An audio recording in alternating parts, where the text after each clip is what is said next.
In this video, I'm going to introduce the SQL Basics. In the last video, I already showed you how to set up PostGIS SQL with Jupyter Notebook. And so in this video, we're going to continue using Jupyter Notebook for all the demos. So first, let's go to the website to download the notebook example we're going to use in this video. You can go to postgis.gshub.org, and then on the left here, click the second one, SQL Basics.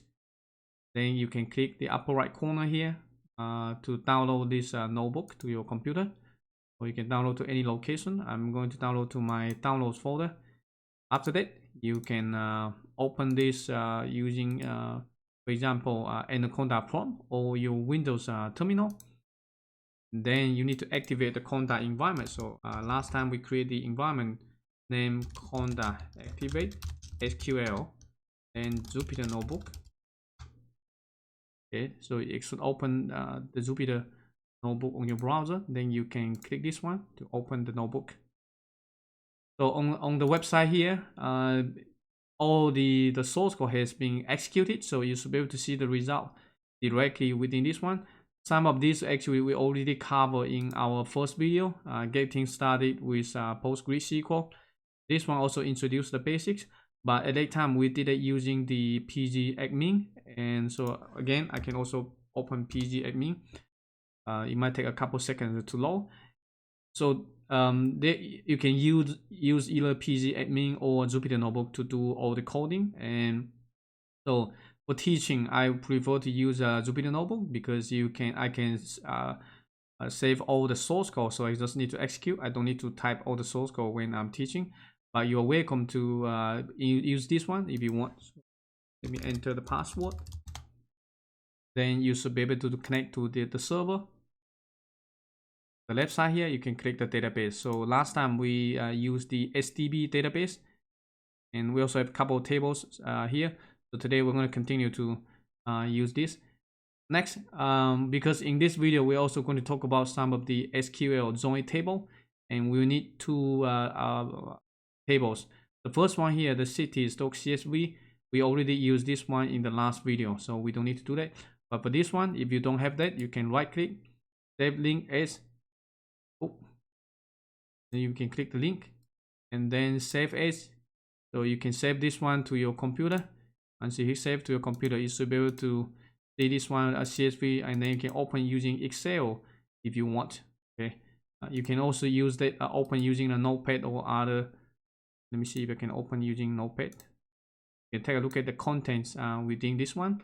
So all the columns are wrapped by double quotes, and also all the strings, but all the numbers are just numbers. So there's no double quotes around the numbers. Next, we're going to load this one into the database. So there are a couple of ways you can do that. You can use a QGIS, or you can use the import slider, but we're going to use this QGIS. So if you don't know how to do that, you can use what's my previous video, how to load non-spatial data into PostGIS. So next, let's open QGIS, and then let me look at this one here first. So last time I also already had one called countries, and so that one is vector data. I'm going to just delete this one because I'm going to load a CSV, and I'm going to name the file as a country, so we don't want a duplicate. So I can just simply widget delete or dropped. I'm going to delete this one, so that now it's gone. Okay, so next, once QGIS is open, so you can, for example, go to the folder where you downloaded the CSV, and then you can drag and drop to this one to QGIS. Right click, and then you can open the attribute table, so you can verify the content. So this one, we have a couple of columns in here. You can scroll down to the end. So we have 243 countries. Next, we need to load this one into the database. So you can go to the menu, database, DB manager. On the left side here, find PostGIS, and then you can click to find the SDB database. Then click the public schema. Okay, so here you should be able to see all the tables within this schema. And next, click the import layer. It's going to automatically select the first data layer. So this is the one that we want. and everything else here you can just accept the default settings. We're going to put into the public schema. You can change the table name if you want, but for simplification we're just going to keep this default, because all the command lines and the script we're going to use is going to use this country name. And then just hit OK. Okay, you click here to this again, you should be able to see this one. And if you want, you can also look at the table similarly right now. So this table is has been loaded into the database. Then we can start using this one for some SQL query. You can also come back to the pgadmin, right click, you can refresh. Now you should be able to see the table in here. Again, you can also right click to view the table data, all rows, and from here you should be able to see the data table as well. And if you want, you can click the tools, query tool, so you can also write query directly from here. Sometimes it might be more convenient to write query in here, because all the table you can directly access. If you're using the Jupyter notebook, you need to actually remember some of those command lines. So sometimes it might not be very convenient, but in this video, I'm going to show you some of those in both interface, so that you can get familiar which one you want to use. And so next, let me go through this example here. Let me hide all the text in better. First, we need to connect to the database. So this portion we already introduced in the last video, how to set up PostGIS SQL with Jupyter Notebook. So if you don't remember, you can go back to that video. And I'm just going to simply go through the source code here. So first we need to know load the extension, SQL extension. Then we set up all the database we're going to connect, right? So the database is stored on our local host. The name is called SDB, and this is the user name and password in our system environment variable. And once we retrieve this, then we can show the connection string, connect to the database. So it's connected successfully. Then you can do some simple testing to print out some of the queries. For example, this is the simplest query. We're going to select some records from the cities, all the columns, and we just want to print out the first 10 records. Right, so this is what you see from the attribute table. Similarly, if you go to the cities, you can right click and then view like first 100 rows, or you can have all of them. Right, so similarly here you have like the data table. This is what you can do exactly the same here using this one. So you can use Jupyter Notebook to do that. So next, let's quickly go through some of the source code that we did in the last video. The first one here, some of the most basic one is using the select statement. And so if you're using Jupyter Notebook, you always need to have double percentage sign and then SQL, so as to notify that, okay, you are running SQL statement here in this code block. Otherwise, by default, it's going to assume that you are running Python. This is not Python script, right? This is SQL. So, and for everyone here, you will see you need this one. But if you're running the pgadmin, then you don't need to. You can directly write any query. So, for example, I can just select, then star, that means all column, right? And then from and cities. So if you're using the pgadmin here, you can control space actually to pop up the list, so you can do some auto completion. If your table name is too long, then you can use this way. This is the nice thing about the pgadmin. If you're using Jupyter Notebook, you cannot do that. Okay, so you need to write exactly the accurate statement, otherwise it won't work. So then you can execute, you should be able to see the results. So next, let's show you here in the Jupyter Notebook, right? So you have the SQL statement, and then you can select, for example, all the cities. You should be able to see all the results in here. If you go to the website, here,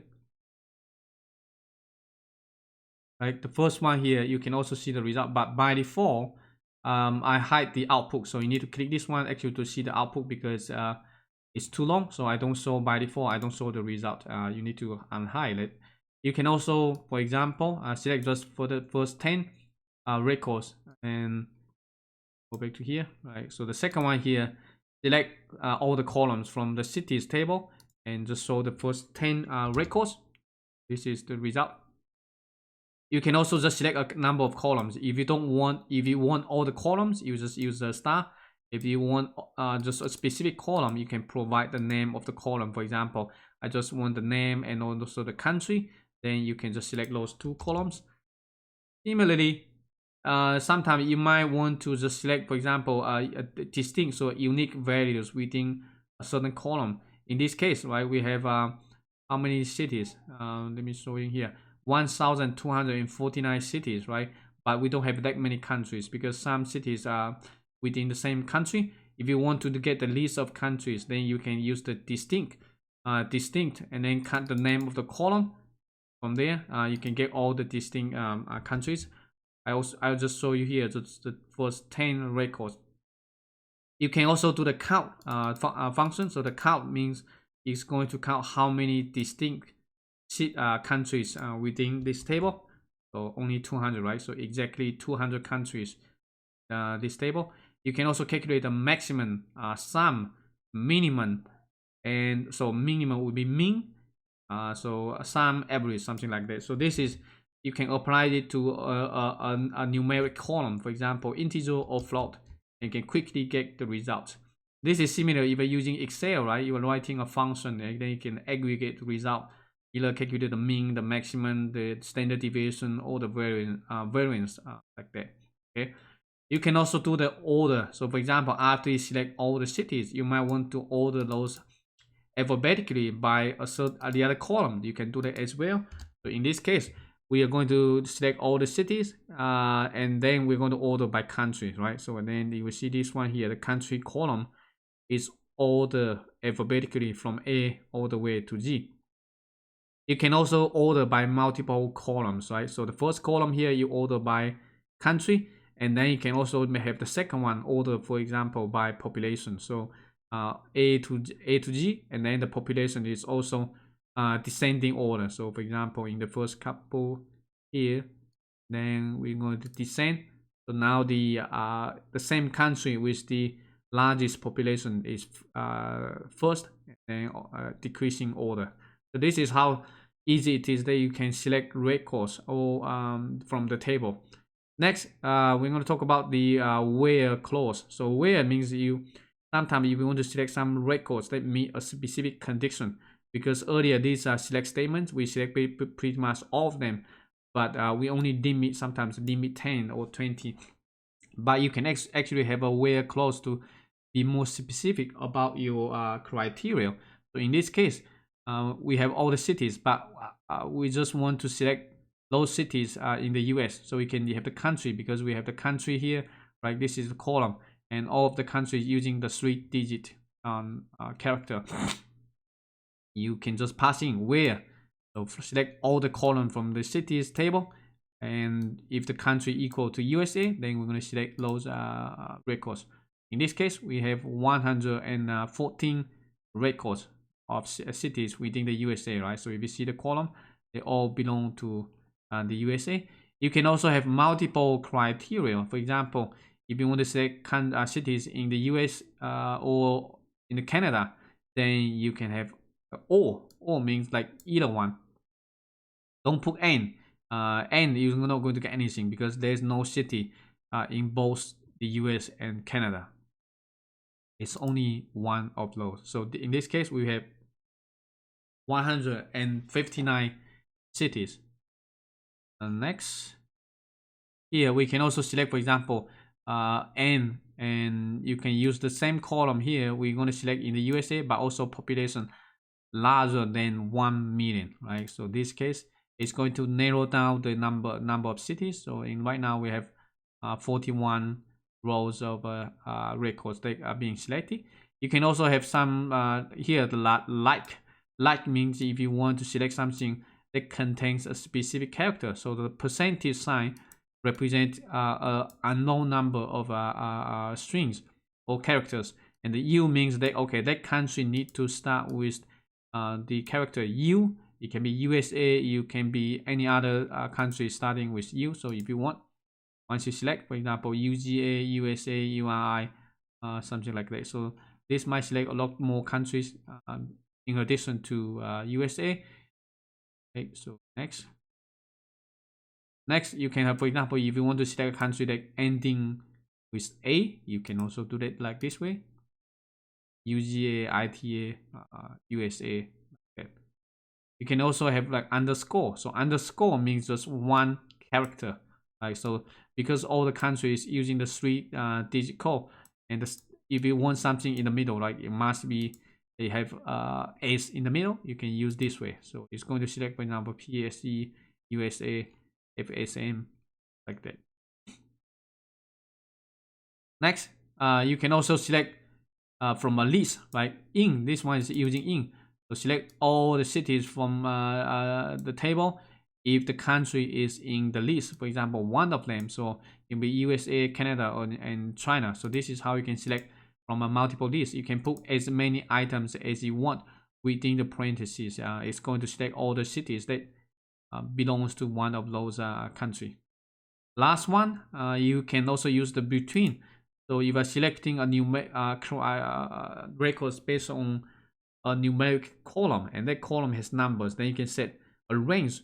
So if you want the population, for example, between 1 million and 10 million, this is how you can select those records out of the table. As simple as that. As you can see, everything you can accomplish using just one line of code. If you're using Excel spreadsheet or some other program, you might need to actually to do some coding, or sometimes it might take a while to actually to do what to get the result that you need.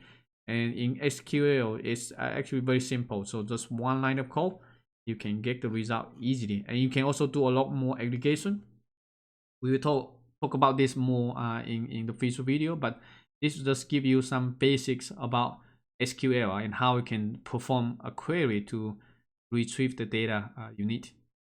Okay, so next I'm going to show you some here is about multiple table query, because the previous examples is only using just one table. Sometimes you might have multiple tables. You want to join the table together so that you can query the data to get a complete view of all the data without having to actually manually join those tables by yourself. So this is in SQL, it's called join, and there are different types of joins in SQL. This diagram here shows you 4 types of this. You can click the link here to go to the W3 schools to take a look at this. So most of the commands that I'm introducing, actually some of the example come from here. So if you want to learn more about that, you can go to the website to check it out.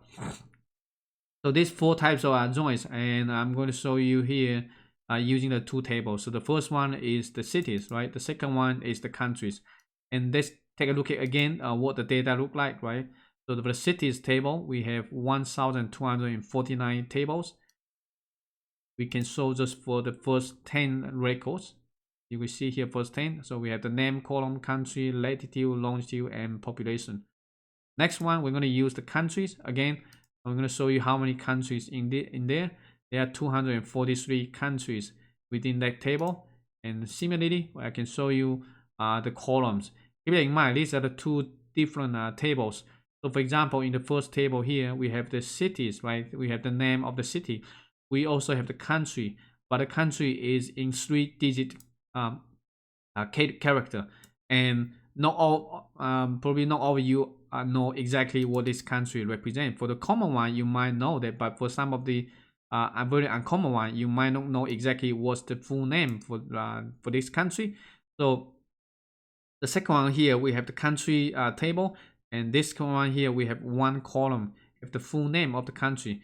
And we also have another column called Alpha 3 code. And this is basically the 3-digit code used in this here. And this is the ISO standard. So Alpha 3 it has a 3 character that can represent each country. It would be nice that if you want to join these 2 tables, so if you know the city, you know the full name of the country. So in this case, we have to join these 2 tables together. And there must be one common column that you can join these 2.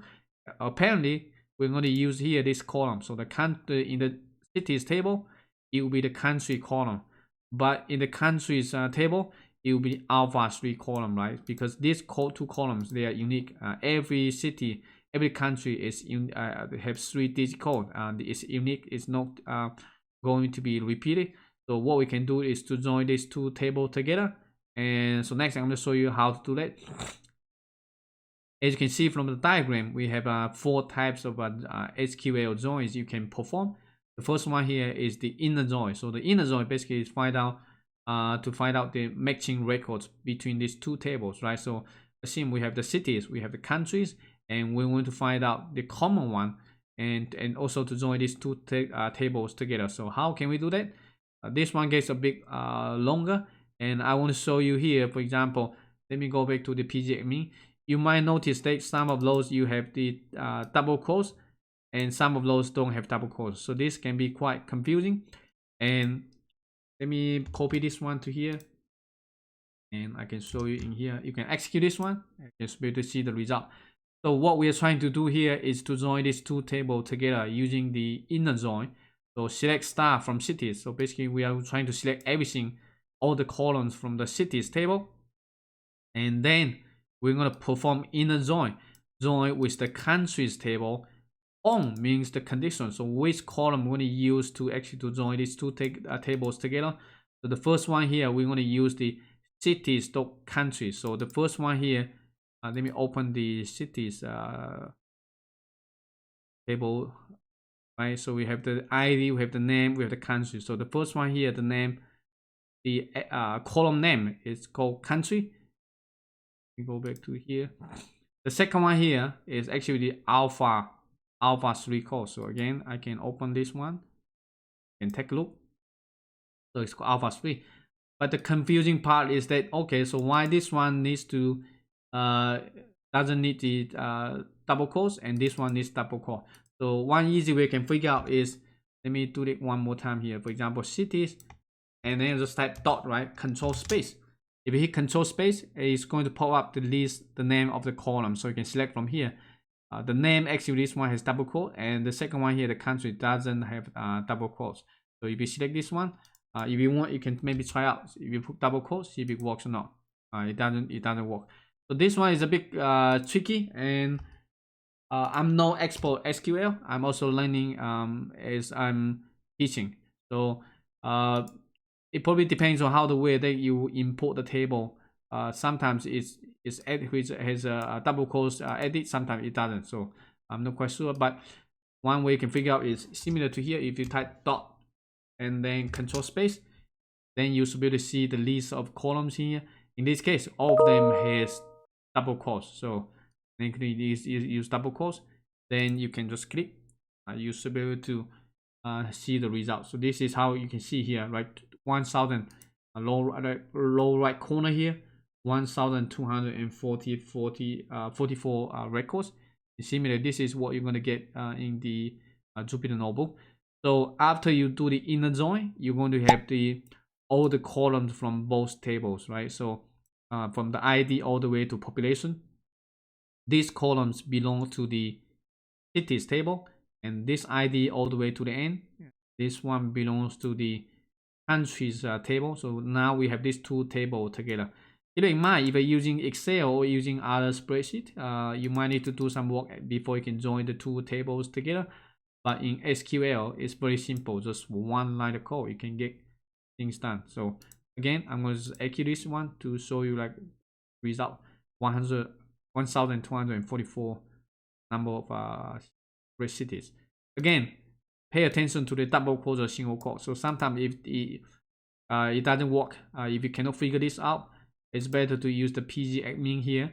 And because the PGAdmin, when you type dot and then control space, you should be able to see the list, and then you can simply select from the list. It's easier. Otherwise, in the Jupyter notebook, there's no auto completion. So you need to have the exact correct statement in order to get the results. And what else? So the first one here, basically we join all the columns.